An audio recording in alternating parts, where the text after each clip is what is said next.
El Salmo 11, vamos directamente a leerlo. Salmo 11 comienza en el versículo 0. Fijaros lo que dice, hermanos, Salmo 11.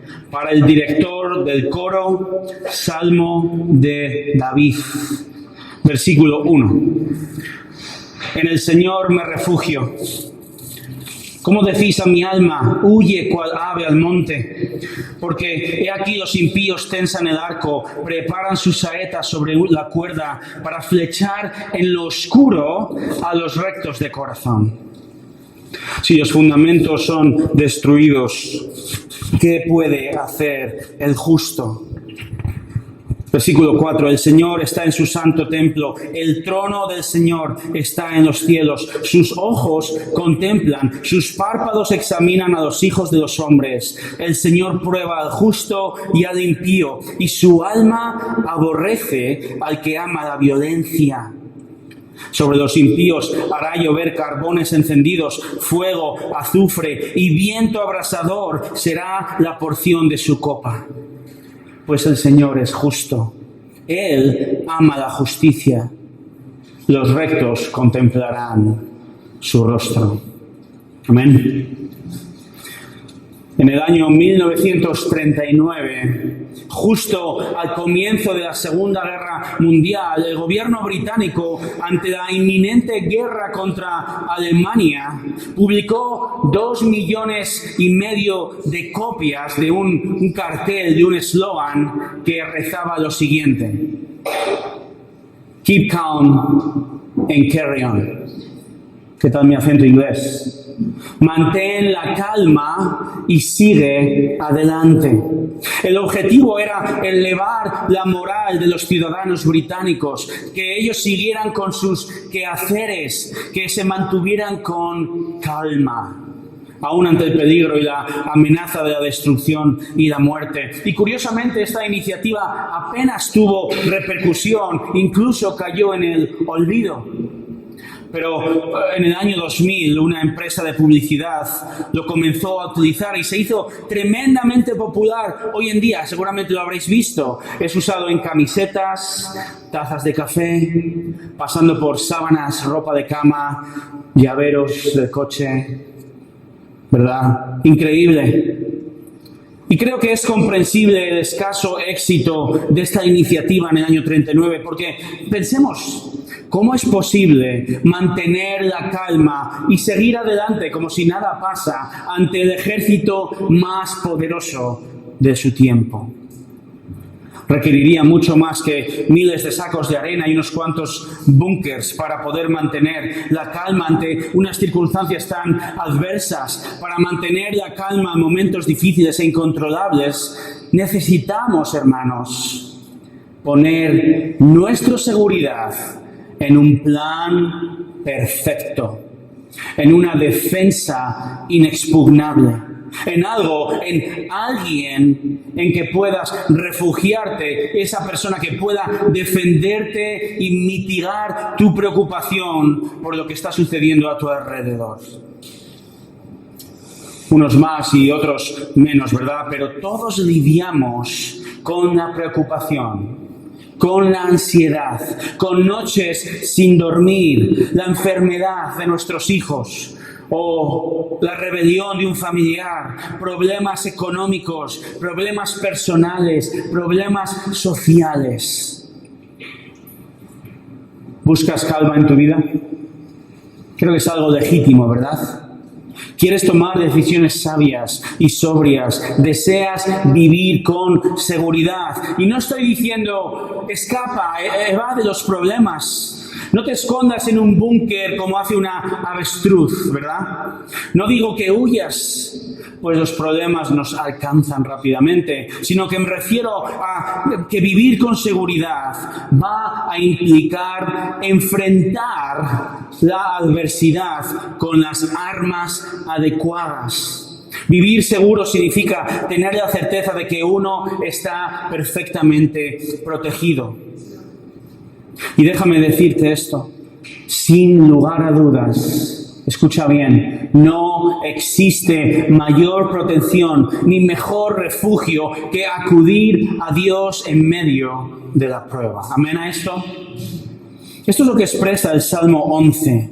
Es un salmo de confianza. Y este salmo nos muestra a un rey David resistiendo la tentación de huir cuando se enfrenta a una dura prueba. ¿Y qué hace el rey David? Vamos a verlo. David se aferra con fe al Dios soberano.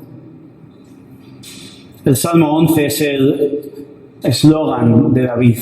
Es la misma idea que concibieron los británicos en el 39, pero inspirada por Dios en este caso y 3000 años antes. Así, hermanos, en esta mañana vamos a ver dos verdades fundamentales para poder vivir con calma ante la prueba. Vamos a ver dos verdades desde este salmo fundamentales para vivir en calma en medio de la prueba. La primera verdad es la siguiente: en tiempo de prueba, refúgiate en Dios. Refúgiate en Dios. Versículo 1. En el Señor me refugio. ¿Cómo decís a mi alma, huye, cual ave a tu monte? Bien, David, movido por el Espíritu Santo, comienza con una afirmación contundente. Él se refugia en el Señor, en Yahvé, en el Dios de Israel, el único Dios verdadero. David entiende perfectamente en quién tiene que buscar auxilio en los problemas. Y esto no es nada nuevo para él. Fijaros, Salmo 7:1 dice: oh Señor Dios mío, en ti me refugio. Sálvame de todos los que me persiguen y líbrame. Salmo 16:1, David dice: protégeme, oh Dios, pues en ti me refugio. Salmo 31:1, en ti, oh Señor, me refugio, jamás sea yo avergonzado. Está claro, ¿verdad? David busca refugio en Dios y esta es una constante en su vida. En momentos de dificultad, hermanos, cuando tengas la tentación de huir, de acudir a otro lugar, esta afirmación de fe absoluta ha de cimentarse en nuestra mente. Señor, tú eres mi refugio. Tú eres mi refugio. Refugio no significa ausencia de problemas, ¿verdad? Refugio significa saber dónde acudir en medio de los problemas.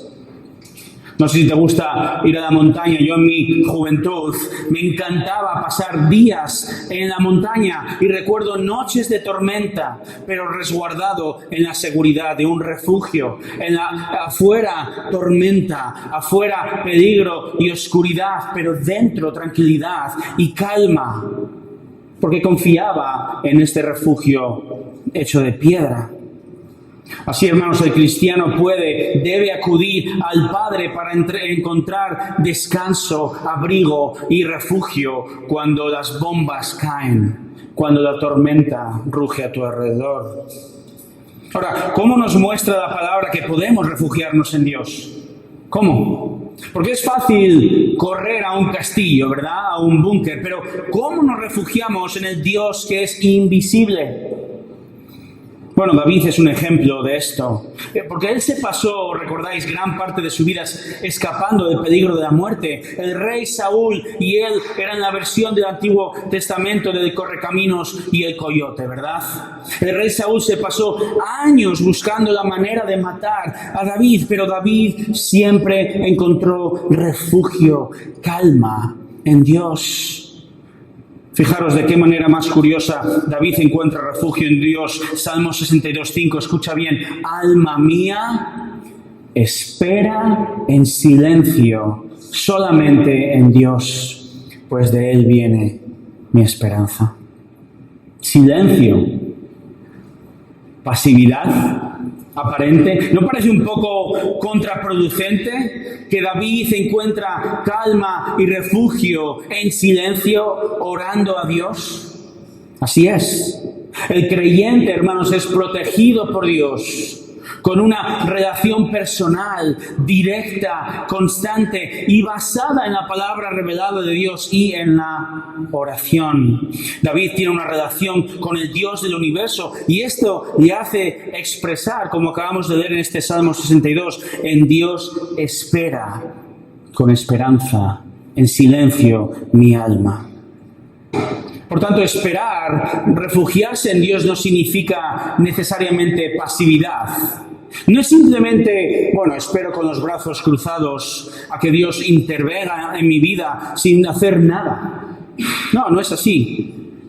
¿Recordáis, si habéis oído este dicho latino, ora et labora?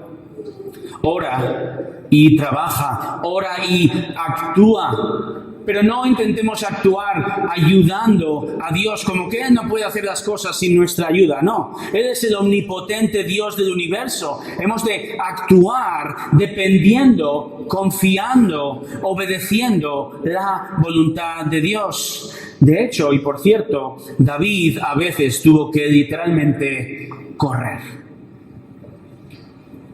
Así que de nuevo, mantener la calma y refugiarse en Dios no significa que no vayas a pasar por muchos momentos de prueba y que hemos de estar pasivos ante ello. No es así. La diferencia, hermanos, está en cómo enfrentas la prueba. No en si hemos de orar y sentarnos por un lado o orar y correr buscando soluciones por otro lado. Se trata de si confiamos de verdad en Dios y su palabra revelada. ¿Confías en Dios? O quizá confiamos en nosotros mismos y en la filosofía de un mundo rebelde ante Dios y su verdad. En si actuamos conforme a las opiniones de la gente o en nuestra fuerza y emoción. O si por el contrario tomamos decisiones meditadas, sobrias y conforme a la palabra de Dios. David dice, me refugio en Dios, a pesar de lo que otros dicen. El ejemplo de David, sea quedarse quieto en su casa o corriendo a esconderse a las cuevas, es que sea cual sea su decisión, él va a buscar protección en Dios y en su voluntad. Este es nuestro llamado, hermanos. Así nos refugiamos hoy. Buscamos confiados la palabra revelada y perfecta de Dios. El problema que David enfrenta en este salmo es un problema personal, pero también se trata de un problema social. Pero ahora podemos extrapolar esta realidad a cualquier prueba en la vida. Así que de nuevo te pregunto, ¿confías en Dios sea cual sea la prueba que enfrentas? ¿Puedes mantener la calma porque Dios es tu defensa y refugio aún en el sufrimiento y la adversidad? ¿En qué prueba estás hoy? Debes saber que Dios te llama a buscar su voluntad desde su palabra y aferrarte a Él y vivir seguro en Él. Y el autor David lo sabe bien, por eso él continúa con una pregunta retórica. Fijaros lo que dice, versículo 1, ¿cómo decís a mi alma, huye cual ave a tu monte? No sé si os pasa, pero al leer este salmo da la sensación, la misma sensación como cuando llegas al cine y la película ya empezó y te lleva un ratito en encontrar o captar el hilo de la acción de la película. Y en este caso David se dirige a un grupo de personas, amigos, consejeros, que quizá con buena intención él entiende que le están aconsejando erróneamente. Ellos dicen, huye, corre. Y entendemos desde el texto que el peligro tiene que ver con los enemigos de David, pero también de la nación de Israel. Y estos enemigos tienen la capacidad de hacer un gran mal, tanto a David como a aquel que es justo, creyente y obediente al Señor. Entonces David comienza el salmo, está sorprendido. ¿Cómo que huir? Solo su fe inamovible y su correcta teología le hace mantener la calma y enfocar su mente priorizando y buscando al Señor, que es su refugio. No sé si te gustan los animales o las aves, pero las aves cuando te acercas a ellas instintivamente huyen, ¿cierto? Se esconden en la maleza de manera natural y nosotros, los creyentes, de la misma manera somos exhortados desde este texto a huir hacia Dios, a refugiarnos en la prueba, en el poder de Dios. Y en este contexto, huir de los problemas para David sería totalmente incompatible con su fe y su posición como rey y el representante de Dios ante Israel. Él está priorizando su fidelidad y confianza en Dios sobre todas las cosas. Y esto implica incluso confrontar un peligro inminente, incluso por su propia vida. Ahora fijaros, versículos 2 y 3 nos dan luz acerca del peligro. Versículo 2, porque he aquí, los impíos tensan el arco, preparan sus saetas sobre la cuerda para flechar en lo oscuro a los rectos de corazón. ¿Quiénes son los impíos? Los impíos son personas malvadas, desobedientes a Dios y al Rey de Israel. Dice el texto que ellos están preparados para disparar. Tienen la cuerda tensada, tienen la flecha en su lugar, esperando al momento preciso. Y dice el versículo 2, fijaros, que esperan en la luz del día. No, en lo oscuro. Están escondidos. No sé si alguna vez has visto en una película o un juego el francotirador. Un profesional del camuflaje se mimetiza de tal forma que no se reconoce, distingue del resto del terreno y tiene el ojo en la mira óptica, el dedo en el gatillo, el seguro lo tiene quitado, totalmente preparado y dispuesto, concentrado para disparar al enemigo y abatirlo. De la misma manera, los enemigos de David están preparados, dice, para flechar en lo oscuro a ¿quién? A los rectos de corazón. ¿Quiénes son los rectos? Los obedientes a Dios. Entonces observamos que nos encontramos ante un conflicto con repercusiones físicas, pero este conflicto es debido a una realidad espiritual. El texto, fijaros, habla del justo versus el impío, versículo 3. Versículo 3. Si los fundamentos son destruidos, ¿qué puede hacer el justo? Los creyentes, hermanos, están siendo acosados, atacados, vigilados por los enemigos de Dios. Y David dice, huir sería incompatible por mi fe y mi posición como rey. Yo soy el ungido de Dios, he sido escogido por Dios para gobernar por medio de la ley divina. Soy el escogido para ser ejemplo a toda la nación de fe y confianza, aún en medio del peligro extremo. David tiene una responsabilidad. Él no puede ni quiere esconderse. Él está en calma. Y lo está porque sabe que su defensa y su ataque se encuentran ¿dónde? En Dios. Y se refugia en Él. Ahora, el peligro en este contexto reside en que entendemos el pecado es tan prevalente que es capaz de sacudir, dice el texto, versículo 3, los cimientos, los fundamentos de la sociedad. La sociedad en Israel en ese momento se está destruyendo paso a paso, degenerándose de generación en generación. El pueblo escogido rechaza a Dios. La sociedad basada en obediencia a la ley del pacto con Moisés está en bancarrota espiritual. Entonces no nos debe sorprender que Israel esté en peligro. Y es tan grande el peligro que los amigos consejeros de David se preguntan, ¿qué puede hacer el justo, el creyente? Ellos esperarían ahora nada, huyamos. Pero David responde con fe, confiando en el Dios Todopoderoso, en el Señor me refugio.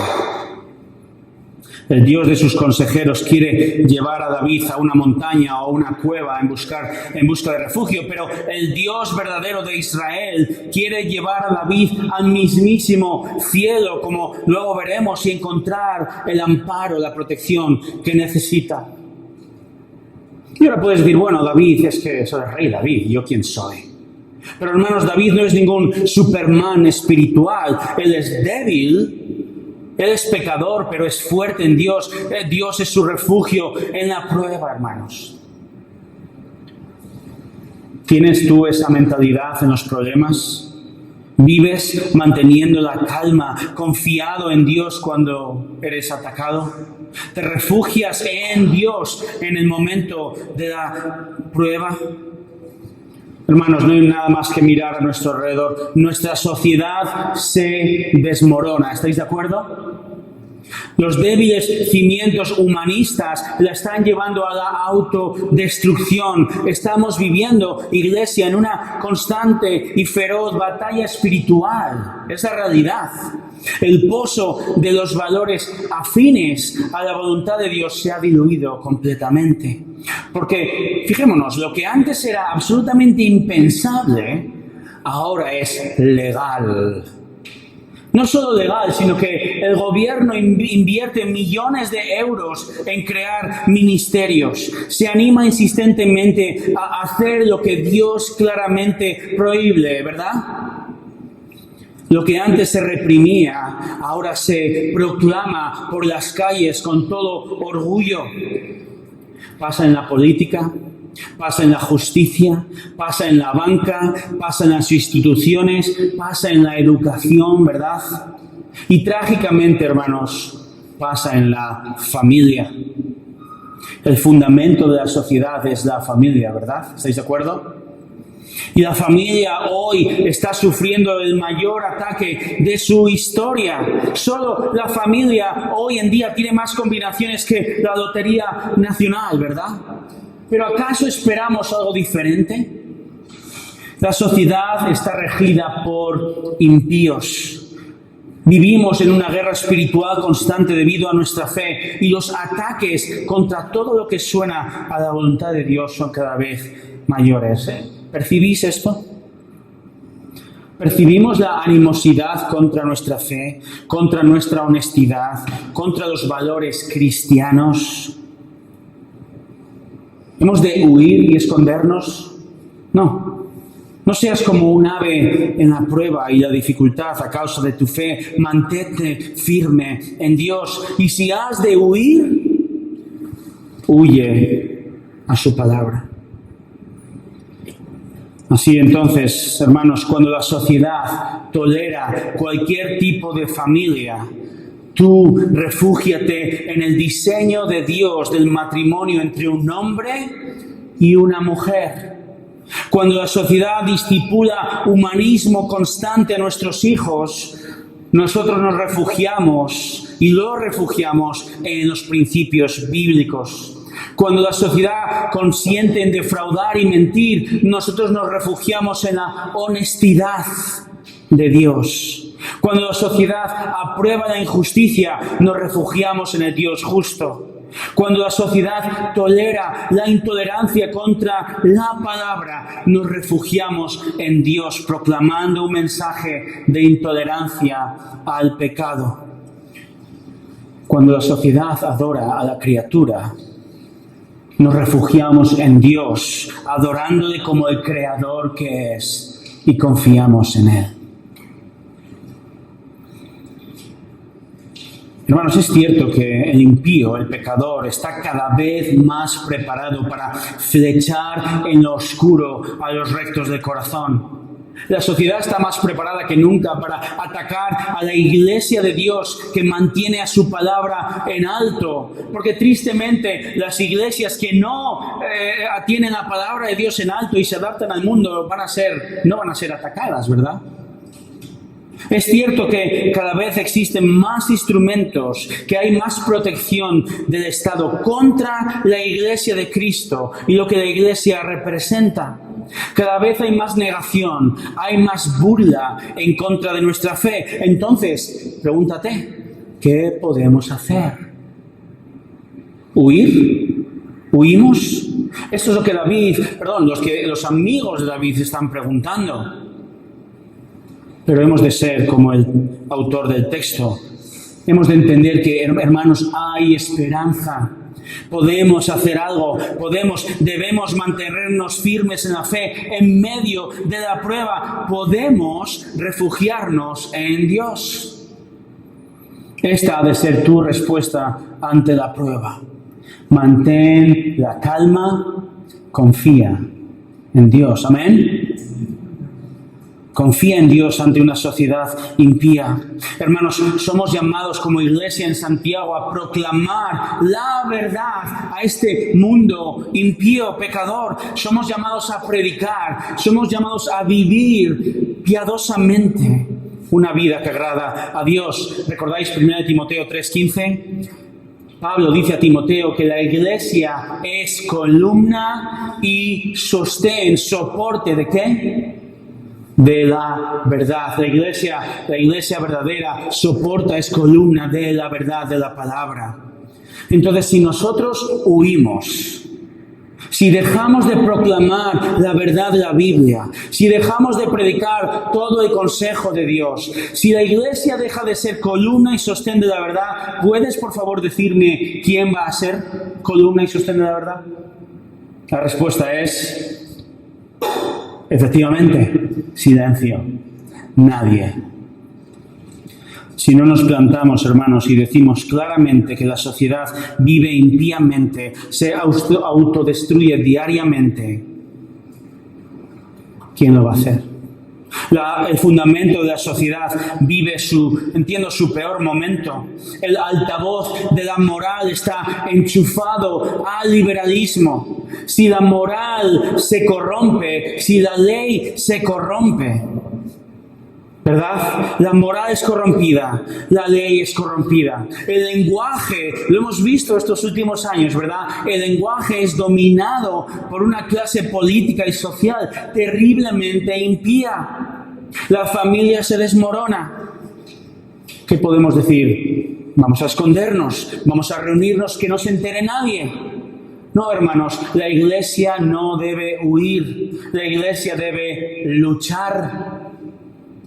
Pero no os estoy pidiendo que vayamos a casa y cojamos una pistola, ¿verdad? Por favor, no luchamos con armas, quizá no con eslogans, pancartas o manifestaciones en la calle, sino que la iglesia lucha aferrándose a la palabra de Dios. La iglesia lucha confiando en que aunque seamos atacados con ferocidad, tenemos, hermanos, a nuestro lado al Dios de la verdad.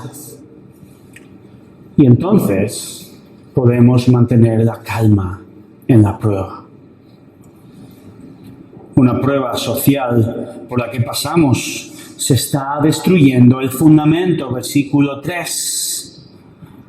Pero hoy podemos ir más allá, hermanos. El texto está apuntando a un problema social, pero podemos aplicar la verdad de Dios en medio de nuestra prueba personal también. El Señor te llama a confiar y refugiarte en tu tormenta. ¿Confías en Dios en tu escasez económica? ¿Te refugias en Él en medio de tu enfermedad o de algún familiar? ¿O quizá en la rebeldía de tus hijos? Sea cual sea el problema, hermanos, encuentra consuelo, paz, gozo en aquel que te ha perdonado todos tus pecados en Cristo. Recuerda la palabra y cómo dice que Dios tiene poder para salvarte, para santificarte, para protegerte, para refugiarte en Él Todopoderoso. Él tiene control de todos y de todo. No hay nada, absolutamente nada que se le escape al escrutinio de Dios. Vemos, hermanos, que David en tiempo de prueba se refugia en Dios. ¿Por qué? Porque David conoce quién es Dios, ¿verdad? Solo un conocimiento real, bíblico, de quién es el Dios verdadero puede traernos paz en medio de la tormenta. Puede darte calma verdadera. Y esto, hermanos, nos lleva a la segunda verdad fundamental para poder vivir con calma ante la prueba. Primero, nos refugiamos en Dios, amén. Pero, número dos, o porque en tiempo de prueba reconocemos quién es Dios. Reconoce quién es Dios. Tristemente, hay quien piensa que la teología no vale para nada, aún desde la iglesia.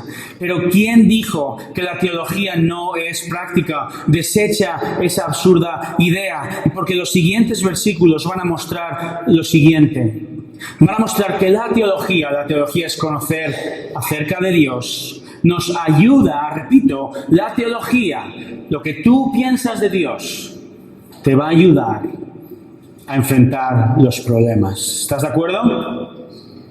La teología entonces es eminentemente práctica. Conocer al Dios de la palabra verdaderamente es la respuesta ante un mundo que está destruyendo sus fundamentos. Y no solo eso, que nos ataca sin escrúpulo y cada vez más a la iglesia.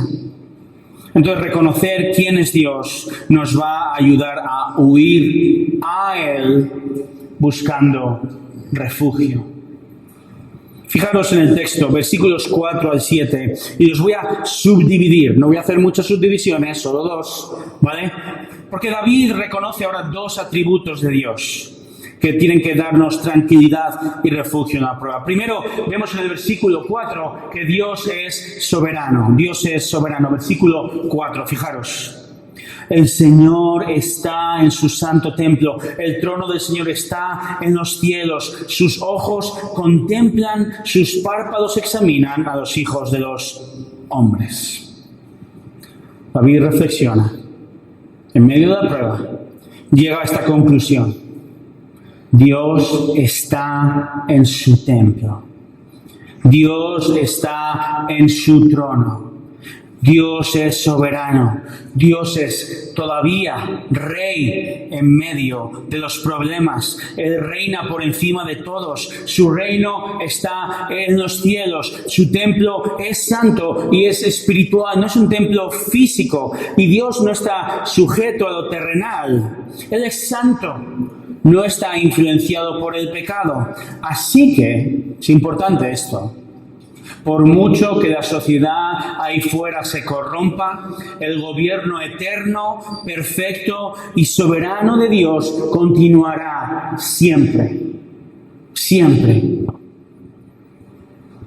Y el hecho, hermanos, de que Dios está, dice el texto, en los cielos, no significa que Él está olvidado. Él no tiene interés en nosotros. Fijaros, David escribe, segunda parte del versículo 4, sus ojos contemplan, sus párpados examinan a los hijos de los hombres. Obviamente Dios es invisible, no tiene ojos, ¿vale? Pero es el sentido figurado, que Dios sí trasciende, Él está por encima, es superior a la creación, pero al mismo tiempo Dios tiene un profundo interés en los asuntos de los hombres. Un interés tal que Él nos examina. Fíjate el texto, examina, evalúa constantemente, cuidadosamente, soberanamente, porque Dios es Rey del mundo. Vaya el mundo bien o vaya el mundo mal, Dios es Rey soberano. Amén.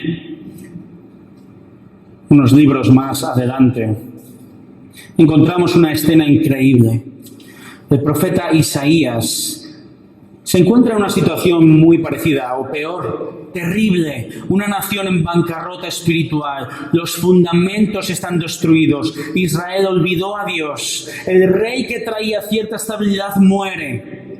Y además a Isaías Dios le da una tarea increíble. Vete a predicar un mensaje, escucha bien, que la nación no va a escuchar. Van a rechazar a Isaías. ¿Cómo estaría el profeta? ¿En qué estaría pensando?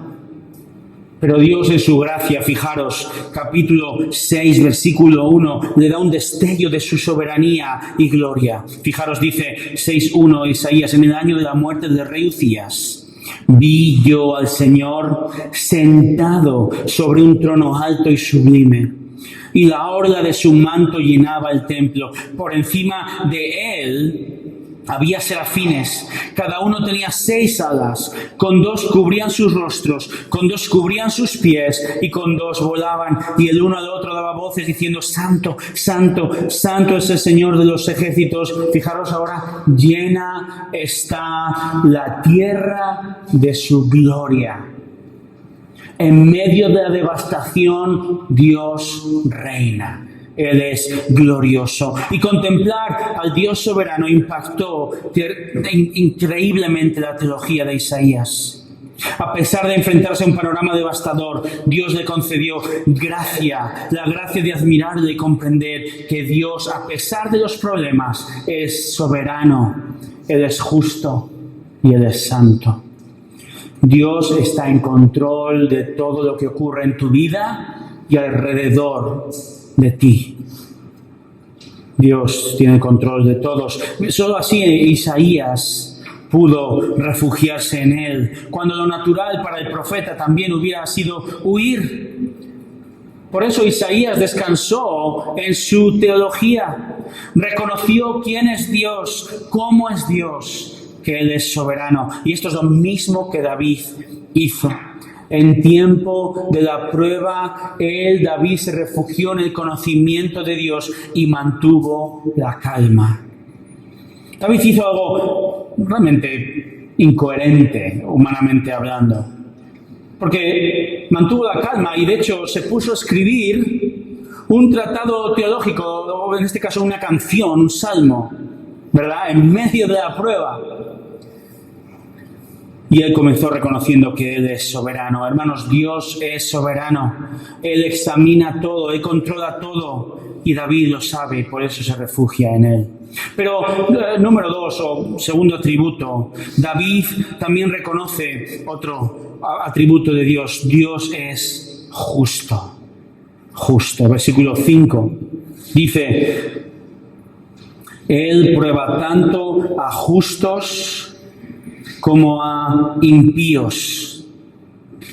David sabe que el Señor examina su corazón, que Él conoce lo que hay detrás de sus motivos y pensamientos, y en este momento de prueba es una prueba realmente de la fe de David. ¿Va a huir cuando todo se derrumba? ¿O va a confiar en la soberanía y la justicia de Dios? En otras palabras, en momento de prueba, Dios examina la respuesta del creyente, del justo.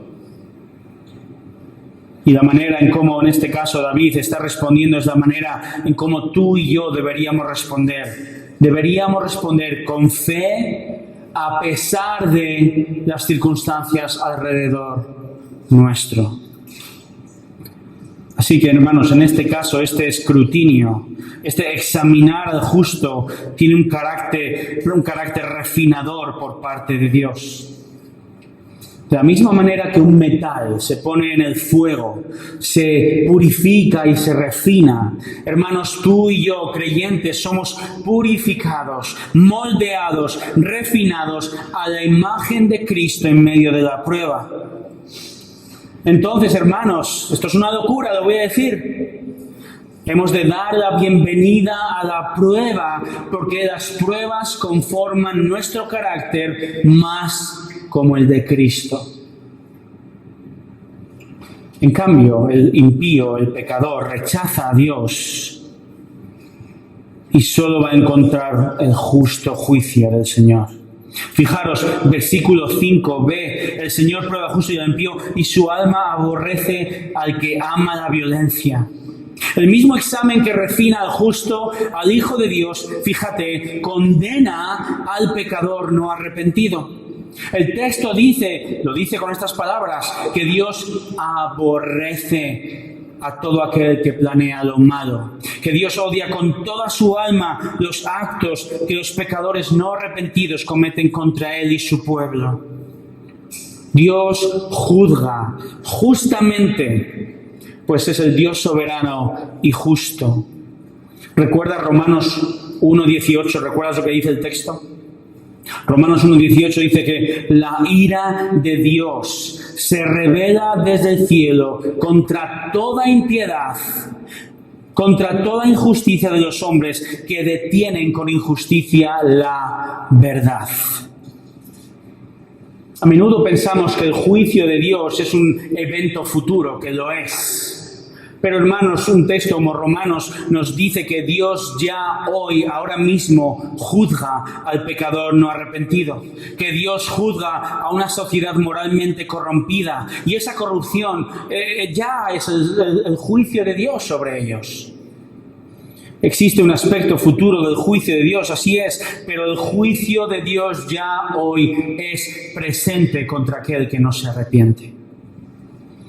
Fijaros, versículo 6 muestra el resultado del rechazo. Fijaros lo que dice: sobre los impíos hará llover carbones encendidos, fuego, azufre, viento abrasador será la porción de su copa. David expresa aquí un hecho de acuerdo a la voluntad perfecta y justa de Dios. Juicio, carbones encendidos. Esto, no sé a vosotros, pero a mí me recuerda vívidamente el lenguaje de Génesis 19:24. Este texto dice que el Señor hizo llover sobre Sodoma y Gomorra azufre y fuego de parte del Señor de los cielos, y destruyó aquellas ciudades y todo el valle y todos los habitantes de las ciudades y todo lo que crecía en la tierra. Es increíble, ¿verdad? La porción de su copa, el destino de aquellos que rechazan a Dios y obran con maldad contra su pueblo es juicio. Y David sabe esto también en la prueba. Por eso David confía, por eso David tiene calma y está refugiado en un Dios que actúa contra el pecado. David conoce a Dios, sabe que Él es soberano y sabe que Dios es justo, como fijaros versículo 7. El Señor es justo, Él ama la justicia, los rectos contemplarán su rostro. La razón entonces del juicio de Dios es que, como hemos visto, Él es justo. Esto implica que Dios siempre actúa de acuerdo con lo que es recto y es justo. Él es el modelo perfecto para aquel que quiere ser íntegro en medio de una sociedad moralmente arruinada. Y Dios, hermanos, escucha, Dios juzgará justamente a todo pecador no arrepentido, porque Él es perfectamente justo. Dice el texto que ama la justicia. Este juicio, aun por terrible que sea, es al mismo tiempo de terrible, un increíble, además, increíble recordatorio para ti y para mí si eres cristiano. Fíjate la última frase, versículo 7.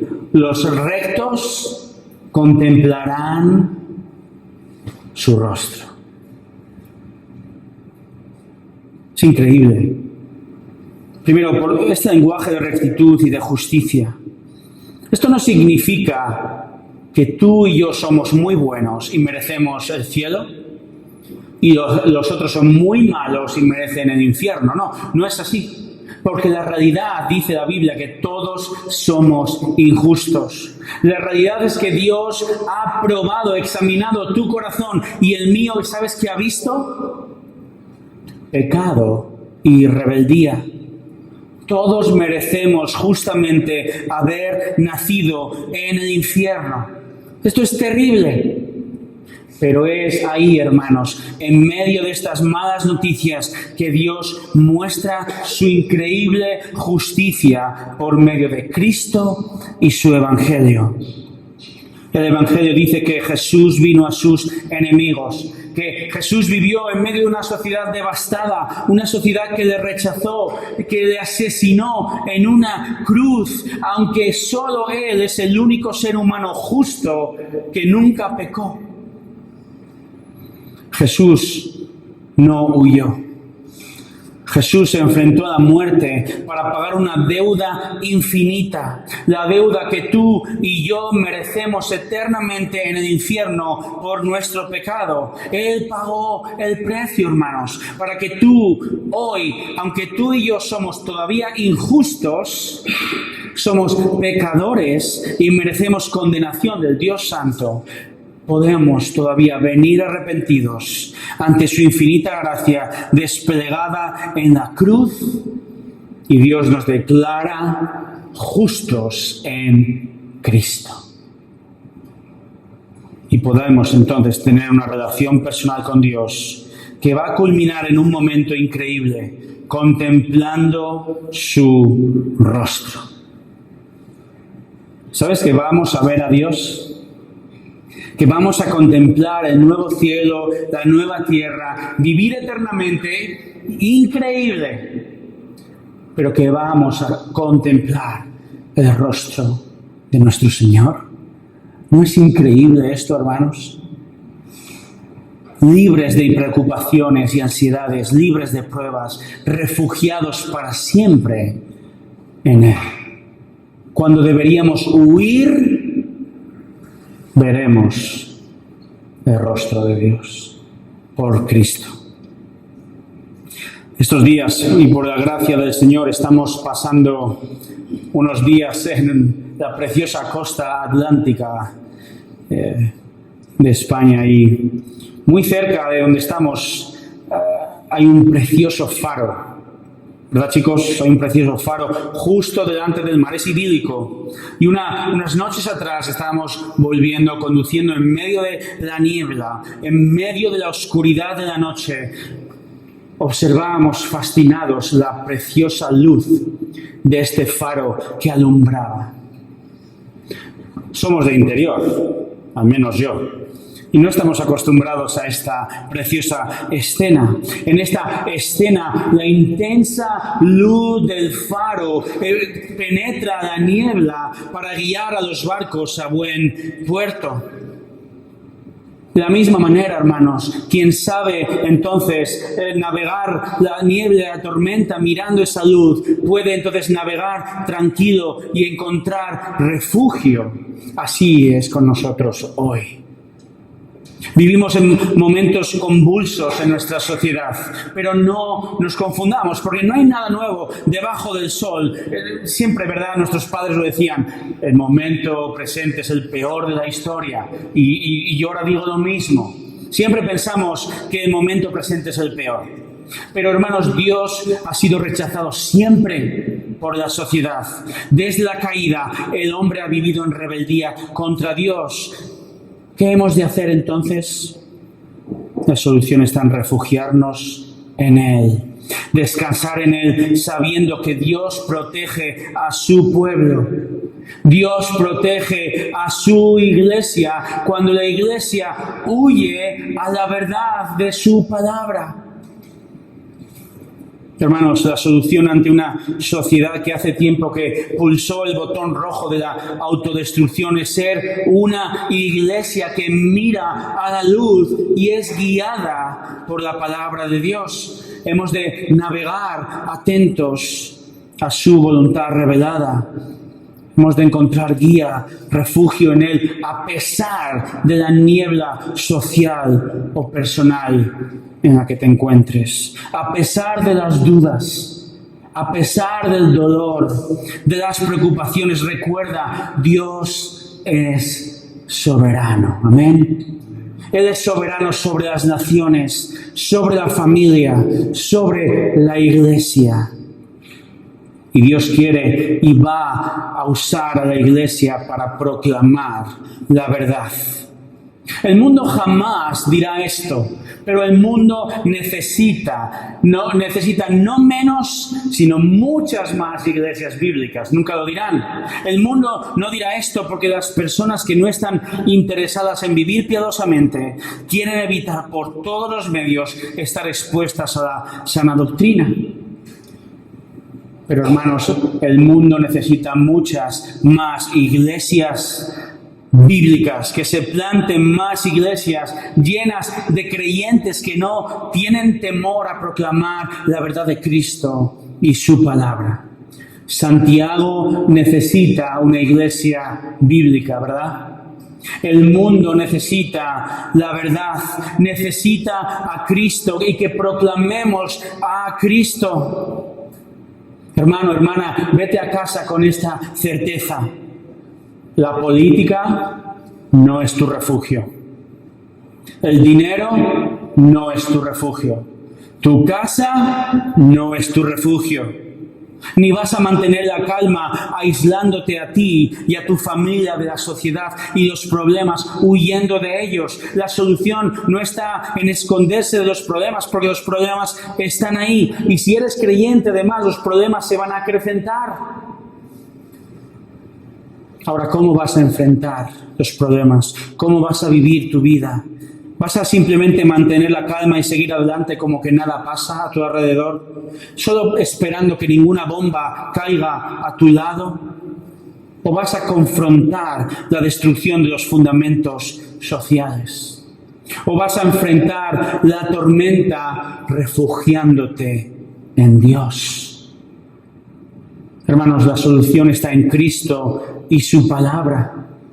La solución, el refugio, la calma están en Cristo y su palabra, porque gracias a Cristo ya no huimos de Dios, ¿verdad? Sino que gracias a Cristo ahora huimos hacia Dios. La solución está entonces en conocerle y confiar en Él.